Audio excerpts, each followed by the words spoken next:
This is the Muslim pilot, and this is the Muslim co-pilot.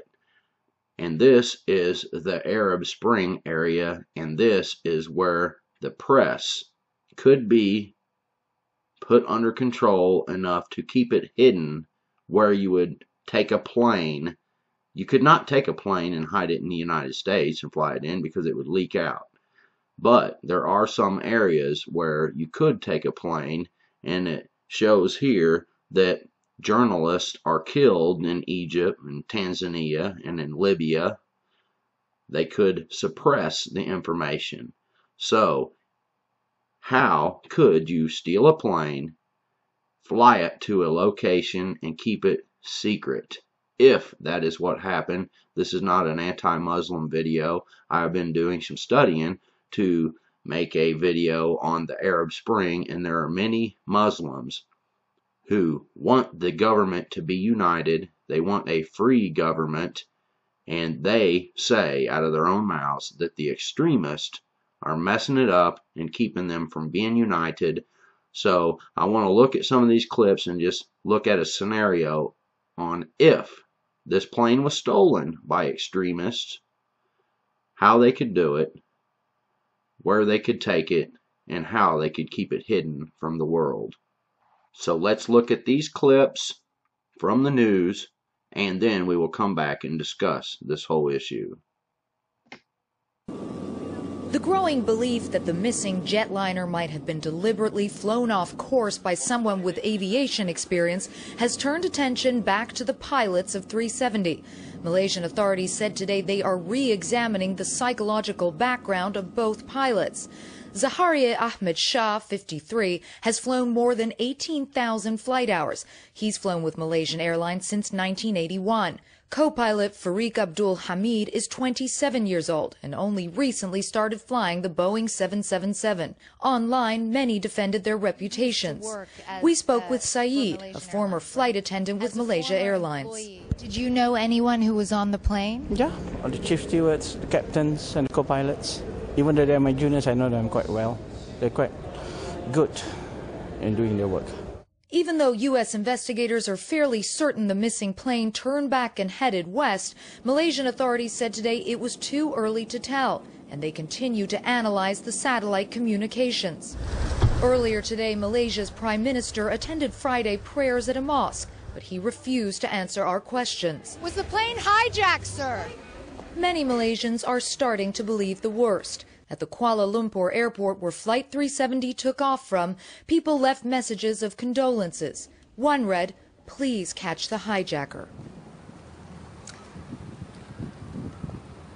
Scott, we spoke to a Malaysian Airlines pilot who did not want to appear on camera, and he told us that he is simply too afraid to get back in the cockpit until he knows exactly what happened with Flight 370. Clarissa Ward in Kuala Lumpur for us tonight. Clarissa, thank you. At this hour, searchers exploring two possible corridors, a northern one from northern Thailand through to the border of Kazakhstan and Turkmenistan, and a southern corridor from Indonesia to the southern Indian Ocean. David Piper is following the latest developments from Bangkok, Thailand, and he's joining us now. David, what can you tell us?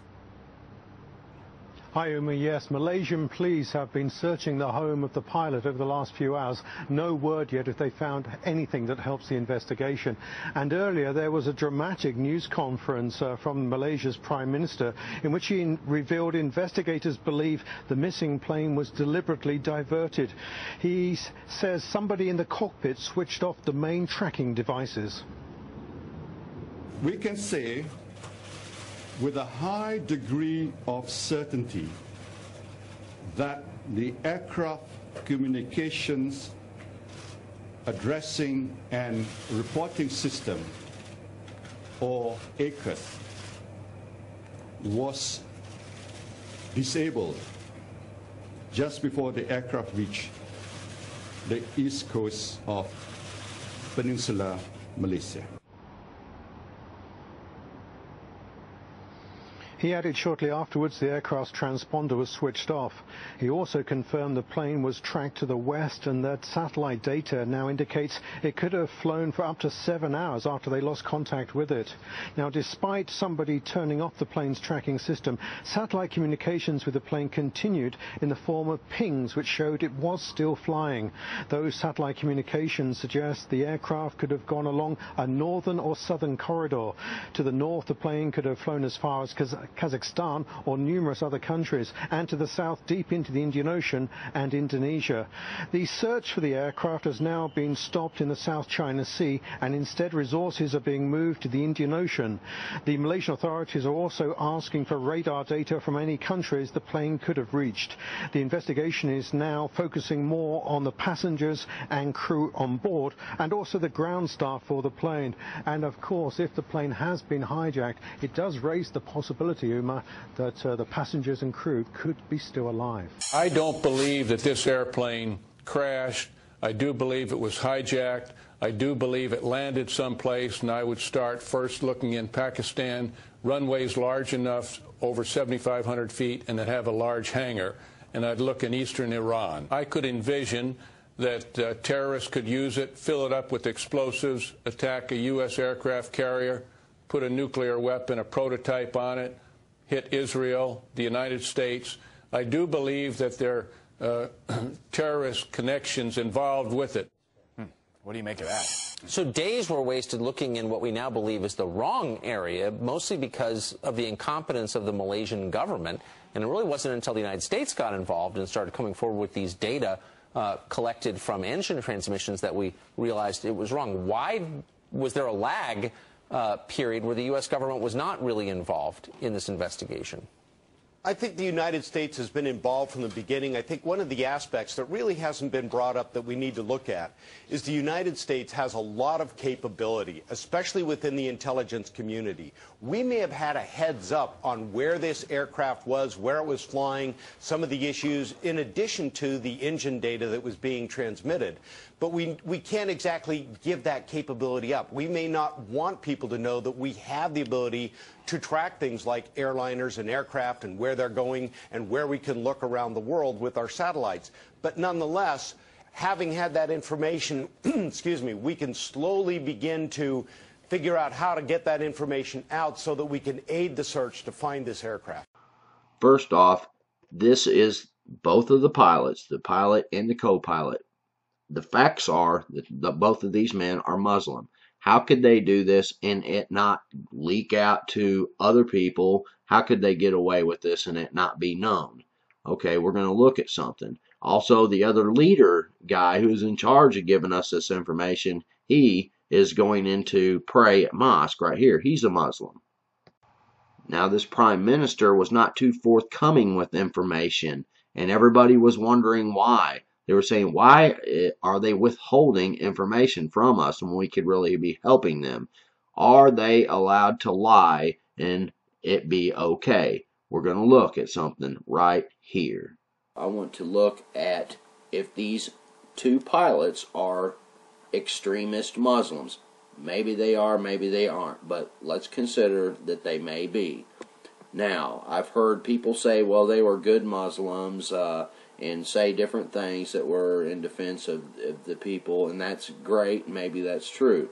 But if we were considering the fact that these men may be lying, how could they do that? Okay, we have this thing called Taqiyya, and it is a way that Islam permits lying to deceive unbelievers and bring world domination. That's an extremist way. I don't know if other Muslims do that or not, if they're not extremists. But it says Islam permits lying to deceive unbelievers and bring world dominations. Okay, Muslims lie when it is in their interest to do so, and Allah will not hold them accountable for lying when it is beneficial to the cause of Islam. They can lie without any guilt or fear or of accountability or retribution. A lie in the defense of Islam is approved, even applauded in their holy books. So that's how these men could do this and it not be noticed by people who know them. let's just go down this rabbit hole and see where it goes. So this civilian plane takes off from Malaysia. It goes out to a certain point. They say good night, and then that's when all the transponders were turned off and there was no more communication from the plane. The transponders can be turned off from the cockpit, so it's not some big complicated ordeal to turn those off like some were saying.